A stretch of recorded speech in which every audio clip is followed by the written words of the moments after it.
Nguvu ya mama iko sehemu ngapi? 4. Ya kwanza mikono. Mama akifanya kazi kwa mikono yake, hata kama sura ilikuwa imemkataa, na amue kujirembesha, amue kujitengeneza, na amue kujipenda, alafu atumie sana smile, maisha yanabadilika. Amen. Ya pili, nguvu ya mama iko kwa macho. Mama ana uwezo ya kuoperate hata kuchapa mtoto kwa macho.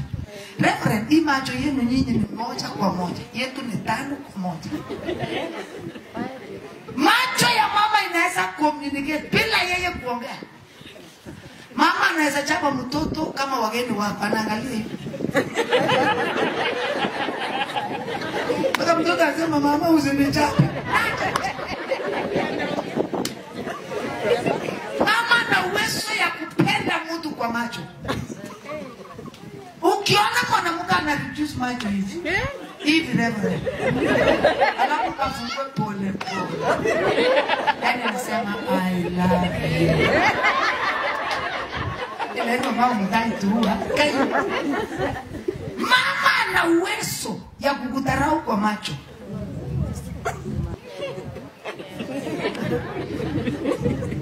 Yani anasema okay, so you have chosen like that. Yani kwa macho peke yake. Lakini sio kabla uchaweka nyama yako chini, angalia macho ya mama inaupeleka. Hana wekanga tu nyama mtako chini.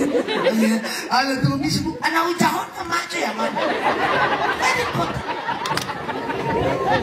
Women, we can operate kwa macho. Unaweza ambia mtu uchika sitaki kwa macho. Lady, oh my God. Kulichitaja. Kwa kuda kulaza, tuya.